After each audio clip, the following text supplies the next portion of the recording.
Shalom kawan pendidikan Kristen.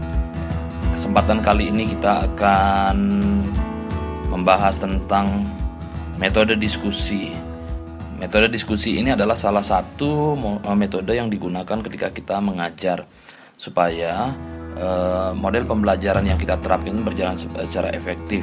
Dalam sebuah model pembelajaran ada banyak metode yang bisa diterapkan. Salah satunya adalah diskusi.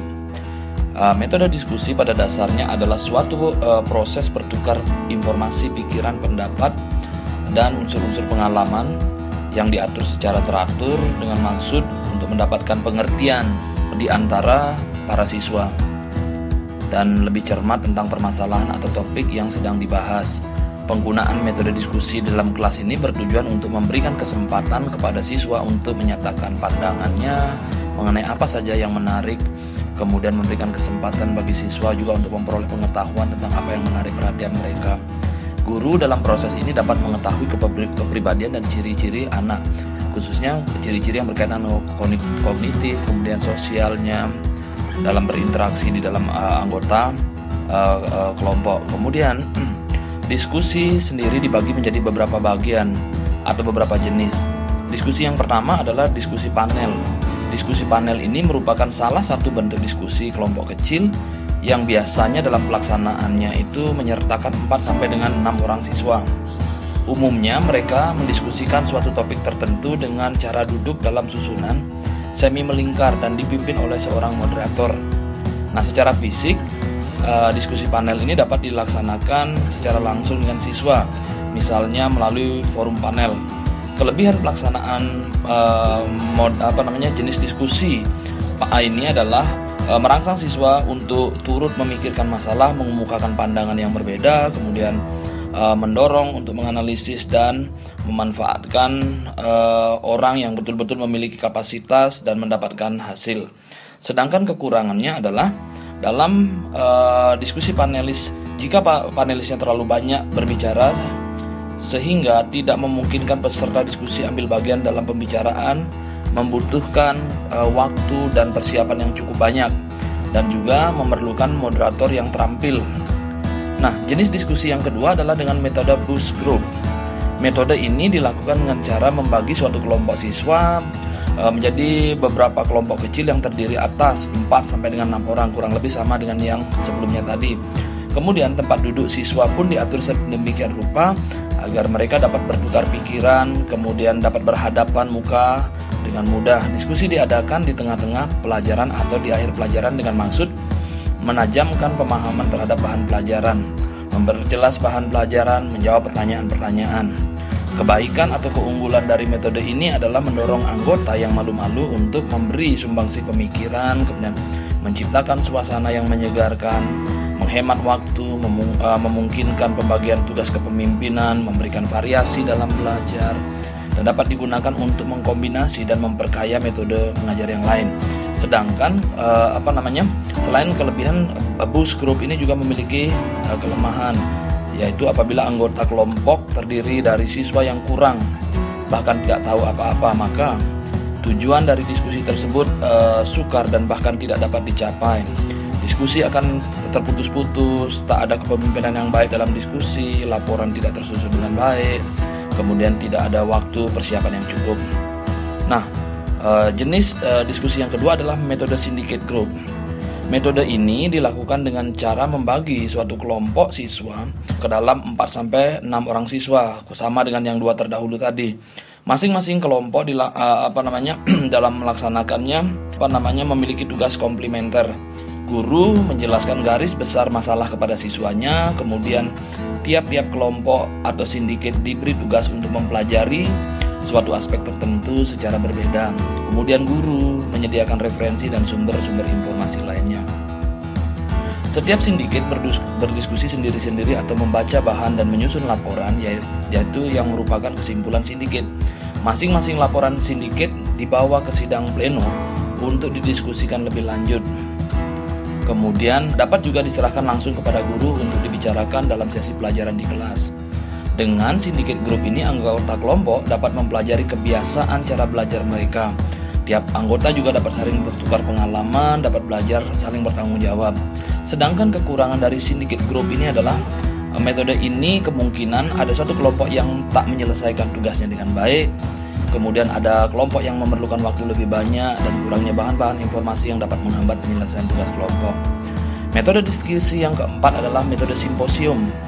Metode ini dapat memungkinkan beberapa orang untuk membahas berbagai aspek dari suatu pokok bahasan tertentu dan membacakannya di depan peserta simposium secara singkat, ya kurang lebih sekitar 10-20 menit. Kemudian diikuti dengan sanggahan dan pertanyaan dari penyanggah dan juga dari pendengar. Bahasan dan sanggahan ini dilanjutkan selanjutnya dirumuskan oleh perumus sebagai hasil simposium.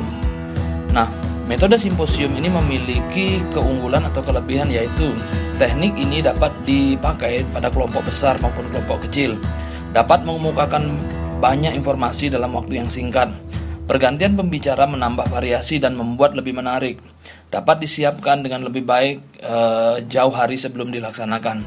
Selain memiliki kelebihan, metode simposium ini juga memiliki kurangan, yaitu kurangnya spontanitas dan kreativitas, kurangnya interaksi antar kelompok, terbatasnya kesempatan bicara bagi peserta, membutuhkan perencanaan yang baik dan menjangkau maksud dan tujuan yang tepat. Metode diskusi yang kelima adalah metode informal debate. Metode ini dilakukan dengan cara membagi kelas menjadi dua kelompok atau kedua bagian untuk mendiskusikan pokok bahasan yang sesuai diperdebatkan atau yang cocok, yang menarik diperdebatkan, tanpa terlalu memperhatikan peraturan perdebatan yang formal. Bahan yang cocok untuk diperdebatkan adalah yang bersifat masalah, apalagi masalah yang bersifat up to date, bukan bersifat faktual. Masalah yang cocok untuk diperdebatkan adalah masalah-masalah nilai-nilai. Kelebihan model ini yaitu dapat menyajikan kedua segi permasalahan, mendorong adanya analisis dari kelompok, menyampaikan fakta dari kedua sisi masalah, membangkitkan motivasi, dapat dipakai pada kelompok besar. Nah, kekurangannya adalah keinginan untuk menang mungkin terlalu besar, sehingga alasan-alasan yang digunakan mungkin tidak objektif, melibatkan emosi, kemudian dapat mendapatkan kesan yang salah.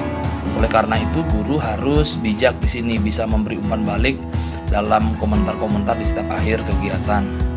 Metode diskusi yang selanjutnya adalah metode diskusi fishbowl.